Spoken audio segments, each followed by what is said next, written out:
Je dois vous parler de quelques rêves que j'ai faits.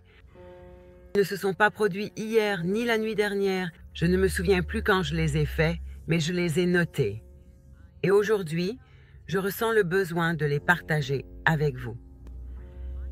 Mon premier rêve était celui d'une immense coupe dorée qui flottait dans le ciel, avec des lettres hébraïques ou grecques tout autour. Vraiment. Je n'arrivais pas à le lire, je ne sais pas. Je sais que je pouvais le voir parce que c'était immense. Et il a commencé à tourner encore et encore jusqu'à accélérer. Et il tournait à une vitesse folle. Et à mesure qu'il tournait de plus en plus vite, il descendait, s'approchant de la terre jusqu'à finalement s'écraser contre elle. Et là, tout s'est envolé. Après cela, je me suis retrouvée dans un endroit qui était semblable à Jérusalem, comme à l'époque de Jésus. Donc, cela ressemblait à Jérusalem avec les maisons en arrière-plan, avec les petites ouvertures découpées, des ouvertures triangulaires, des entrées et des grottes, et de la poussière partout sur le sol. Donc j'étais là, j'observais la scène. J'ai vu mon père et ma mère là-bas. Et mon père se promenait tranquillement. Et ils étaient tous deux là, pas seulement mon père. Ils étaient tous les deux alors. Mon père était penché, il mettait son index sur sa langue pour l'humidifier et il le posait par terre puis le remettait dans sa bouche comme s'il mangeait quelque chose au sol. Et ma mère n'était pas très loin de lui.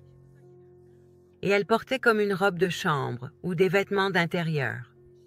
Et elle avait aussi l'air hébétée. Mais elle se promenait en faisant ce geste, comme si elle faisait le signe de croix dans différentes directions, tournant en rond. C'est très étrange. Après ça, je ne sais pas du tout ce qui s'est passé, ce qui a pu arriver. Mais ensuite, j'ai vu Jésus-Christ sur un cheval blanc, un magnifique et splendide grand cheval blanc, et il chevauchait majestueusement, il galopait rapidement, et j'ai vu ses longs cheveux flotter doucement au vent. Il ne chevauchait pas vite, il galopait, et j'ai vraiment entendu le galop du cheval. Et puis, j'ai fait un autre rêve, et c'était avec mon amie Mary et moi. Et en fait, Jésus-Christ était littéralement assis entre nous. J'étais à sa droite et mon amie Mary était à sa gauche. Et nous portions des robes bleu pâle, comme celles qu'on voit parfois sur les anges. Comme ça. C'était simplement de longues robes, bleu pâle, à col rond. Mais la robe de Mary était ornée de nombreuses magnifiques émeraudes, saphirs et rubis. Elle était magnifique, tellement. Et la mienne n'avait rien. Donc je me souviens que dans mon rêve, j'étais vraiment très effrayée parce que à ce moment-là, je me suis dit « Oh là là, qu'est-ce qui va se passer maintenant? Oh, oh, il distribue des récompenses et il ne m'en a pas donné. » Mais bon, c'était un autre rêve. Et puis un autre rêve que j'ai fait se passait à New York, là d'où je viens. Et j'avais l'impression d'être perchée en haut d'un arbre, regardant en bas la zone d'où je viens, mon quartier. Et j'ai vu au bout de la rue un groupe de personnes qui couraient, simplement en train de courir. Et j'ai vu ma mère portant un nourrisson dans ses bras. Et le bébé portait une petite veste rose douce, avec une capuche sur la tête. Donc j'ai vu ma mère, en fait, au milieu de cette grande foule qui courait dans le milieu de la rue, avec les trottoirs de chaque côté. Et puis soudain, j'aperçois un grand lion. Mais c'est un grand lion maladroit, comme un faux lion sorti comme dans la parade de Thanksgiving, sauf que c'était pas un ballon. Ça ressemblait plutôt à un costume. Mais il était immense et il courait, comme s'il fonçait droit au milieu de ces gens. Le rêve s'est arrêté. Je n'étais plus là. Je devais être dans un arbre ou peut-être dans le ciel. Je ressens vraiment que le temps c'est notre époque et nous sommes en train de voir la prophétie biblique s'accomplir. Regardez ce qui se passe à Jérusalem. Réfléchissez-y. Gardez les yeux sur Jérusalem et sur ce qui s'y passe et soyez prêts. Soyez prêts. Ne perdez pas la foi. Ne vacillez pas. N'ayez pas peur. Et si vous n'avez pas Jésus-Christ comme Seigneur et Sauveur, je vous conseille sincèrement, vivement, de vous repentir de vos péchés et de l'inviter dans votre vie.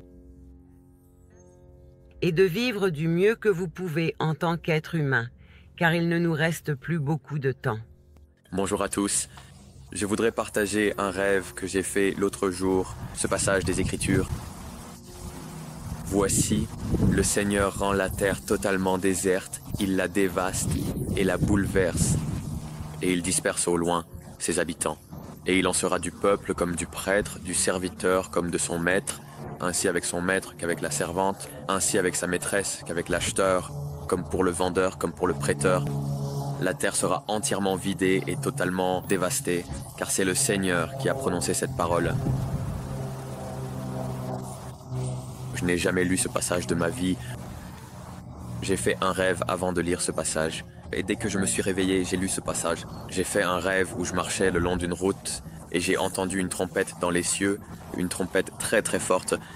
Ça a duré environ 5 secondes et quand je suis arrivé à ce pont, j'ai entendu un bruit de bombes. C'était comme si des bombes tombaient du ciel. Donc, c'était comme si ces bombes tombaient du ciel et j'ai entendu un bruit blanc. Vous savez quand quelque chose de fort se produit et que vous avez un bourdonnement dans l'oreille comme un sifflement. Je suis devenu sourd pendant 2 ou 3 secondes. Et puis toute la terre s'est retrouvée complètement à l'envers. C'est comme si j'étais allongé sur le dos. C'était étrange parce que c'est comme si j'étais allongé sur le dos, mais que toute la terre s'était retournée. Et je voyais tout à l'envers. Et puis j'ai vu comme une immense tour. Elle ressemblait comme un grand virage dont la moitié a été coupée. Je ne sais pas si cela signifie qu'une sorte d'attaque va arriver à Londres mais juste après cela, j'étais vraiment chez moi et j'étais nu et des gens me regardaient. Et je couvrais mes parties intimes délicatement. Et je crois que cela signifiait dans l'Apocalypse où il est écrit « À moins qu'il ne vienne et ne te trouve nu, marchant dans la honte », parce que je n'ai pas l'impression d'en avoir fait assez pour Dieu. J'ai l'impression qu'il m'a béni d'une richesse d'informations et que je ne l'ai pas assez partagé avec les autres. Je ne me suis pas montré aussi digne. Et juste après cela, j'ai vu des flammes de feu dans mon jardin arrière et je me suis dit, pourquoi ne leur ai-je pas dit? Je savais ce qui allait arriver, mais je n'ai rien dit à personne. Alors je me suis réveillé de ce rêve et le premier passage des Écritures que j'ai lu était Ésaïe chapitre 24. Le Seigneur bouleverse vraiment la terre.